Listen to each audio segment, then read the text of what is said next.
Somewhere out there lies a vast, unexplored land where islands float like forgotten dreams on an endless sea of clouds. Mist lapping the shore in a comforting rhythm, beckoning you to broaden your horizons. The idea of going on an adventure is a romantic notion that I am sure many of us have had. Exploring uncharted areas, meeting new people, discovering unique treasures, and taking out strong adversaries. Whilst the world we inhabit has come a long way in terms of keeping people connected and knowledge shared, we are scant afforded opportunities to make our own discoveries, stake our own claim. Not unless we want to start colonising space, and we're light years away from that. That's why I like video games. They place you into a party with a bunch of people in a world that may have elements to it that are unknown, where foreign concepts and alien ideas are as strange to the locals as they are to us. Imagine living in a world where you could really make a name for yourself by being the first to discover something no one has ever seen before. Welcome to the world of Arcadia. Skies of Arcadia, known as Etaa naru Arcadia in Japanese, first saw life on the ill-fated, in the West, Sega Saturn between 2000 and 2001, and was later ported to the Nintendo GameCube as Skies of Arcadia Legends between 2002 and 2003 across all territories. Developed by Overworks and published by Sega, Skies of Arcadia places us into the role of a sky pirate in a world that floats amidst a sea of clouds. I actually missed this game back in the day, even though I had a Nintendo GameCube, so was really excited to pick it up and play with little knowledge of what to expect. And I am a sucker for games that have floating islands as a central theme.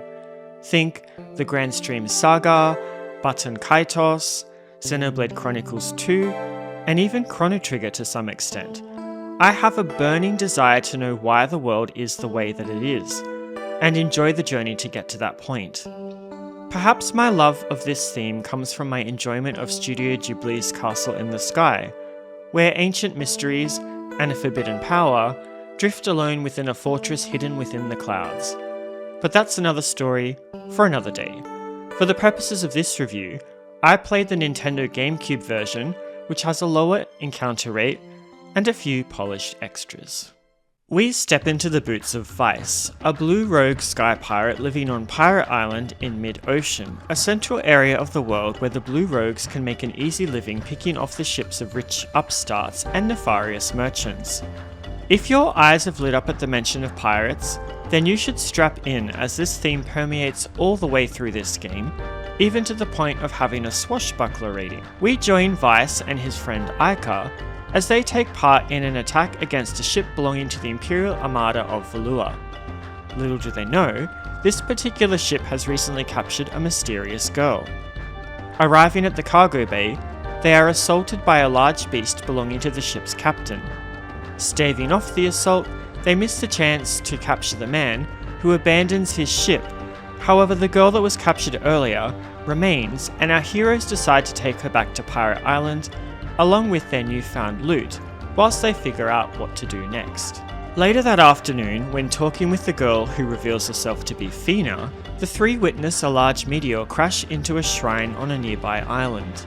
Our heroes identify this as a moonstone, which is a source of power in the world of Arcadia, and thus our two sky pirates ready themselves to set out and collect it. Whilst they are successful on their mission, navigating an ancient ruin that they need to drain the water from to access their prize, they return to Pirate Island to find that it has been attacked in their absence. The village lay in ruins, the men have all been taken prisoner, and to top it all off, Fina has also been abducted.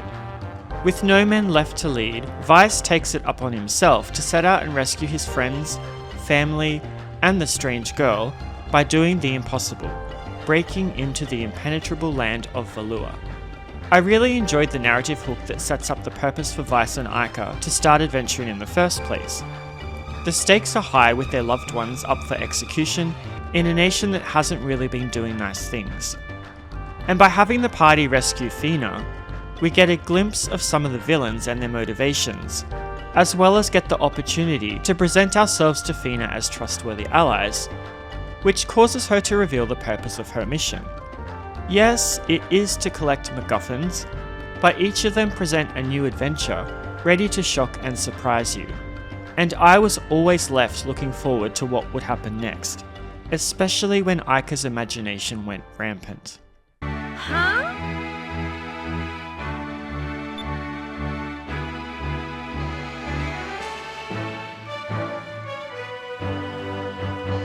Any self-serving pirate cannot look after their duties without aid of a ship, and whilst Vyse starts out borrowing one from a reluctant fisherman, he eventually manages to secure his own. One of the strong points of the game is the relationship between the characters and how they have each other's backs. By a circumstance, Vyse initially ends up on the ship of Drachma, a fisherman whose sole determination is to hunt down an ancient arc whale. Putting Vyse to task, their relationship starts off rocky, but through Vyse's willingness to throw himself into work, he wins the gruff old man over and is loaned use of his vessel.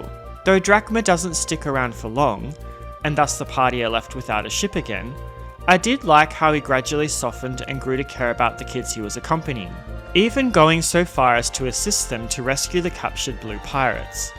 As the story progresses, different characters besides Vyse, Aika and Fina will rotate through the party, giving dynamism to the group and presenting opportunities for our characters to grow through hearing and experiencing different perspectives. And this ended up being one of my favourite parts of the game. Besides Drachma, you also have Gilda, who is somewhat of a Casanova, constantly on the run from a woman whose heart he's inadvertently captured, as well as Enrique, the Prince of Valua, whose political disagreement with his mother causes him to join the Blue Pirates to try and correct the wrongs caused by his nation. Majority of our party's travel is done by ship between the various islands, and a keen observer will always have their eye out for new and exciting discoveries that are just waiting to be found. As you fly across the land, your compass may start acting erratically. When this happens, you're bound to find a discovery if you spend some time looking more thoroughly, or you can just randomly mash the A button. If you take information on these findings to a Sailor's Guild, you will be rewarded with cash and renown, which contributes to your swashbuckler rating that I mentioned earlier, so it is worth your time in seeking these out. Additionally, Sailor's Guilds can give you information on bounties, which serve as additional challenging battles that test your skill at combat. How well are you able to manage a party and steer them successfully through a battle? Well, don't ask me. We have yet to touch on combat. And this brings me to those moments when you are walking through a hostile environment and are suddenly whisked away from your adventure into the enemy's line of fire. Battles are turn-based, presenting your characters dynamically amidst the enemies, and this is important as placement determines who different spells and abilities can affect. Characters and enemies will move around the battlefield at whim, without command or guidance, so it is a bit of a free-for-all, and this generally happens during the execution phase of combat.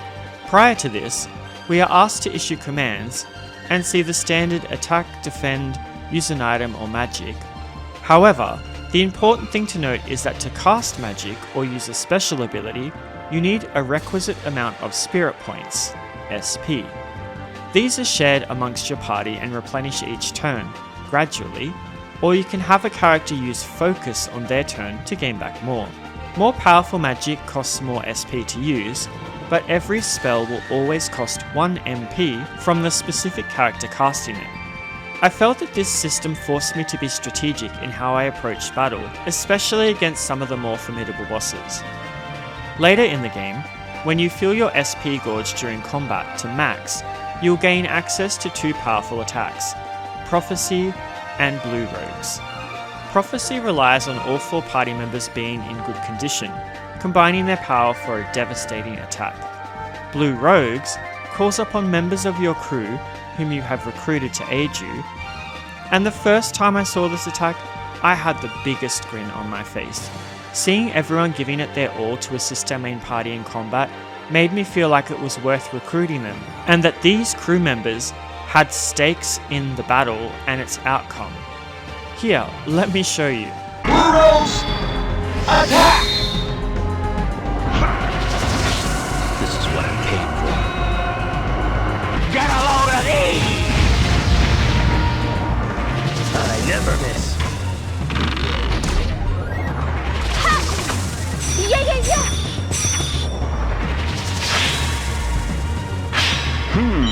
fine blade. Take this.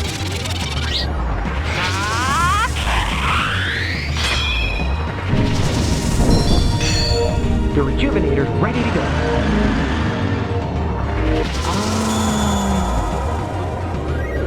Yes! You guys looked hungry.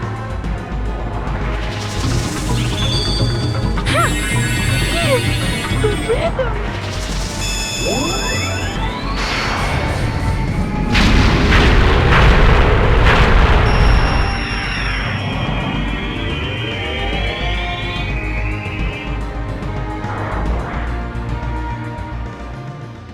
It wouldn't really be a pirate adventure without ship combat, and you will not be disappointed.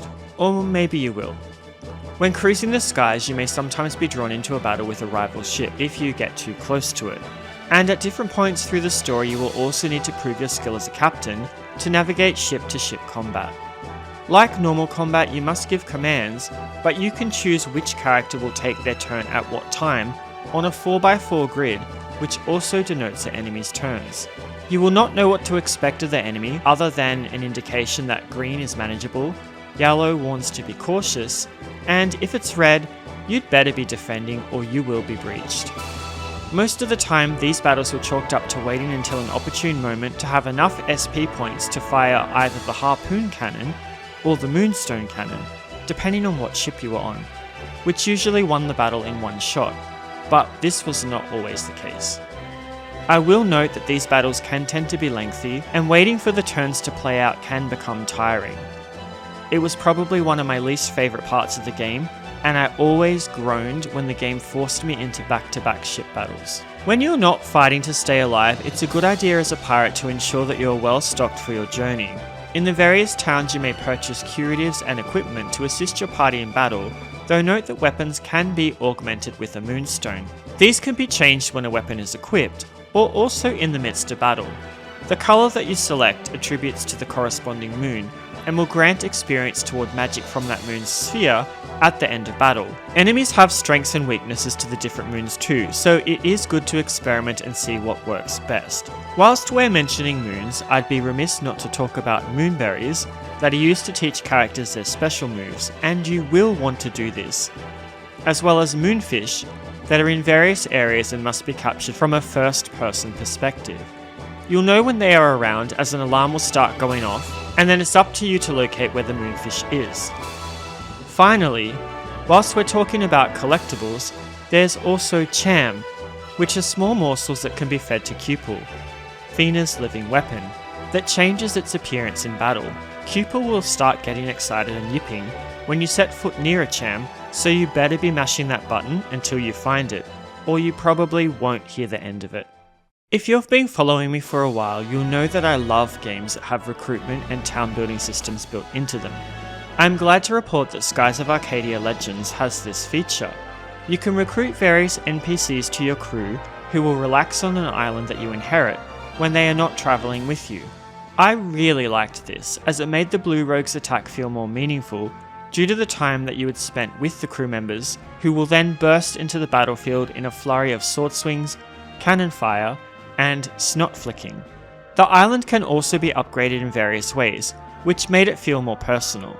In fact, when the island later gets attacked, I was most worried that the little chicken creatures would be killed as their pen was out in the open and not sheltered, which says a lot for how invested into the game and its world I was. Thankfully, they were fine.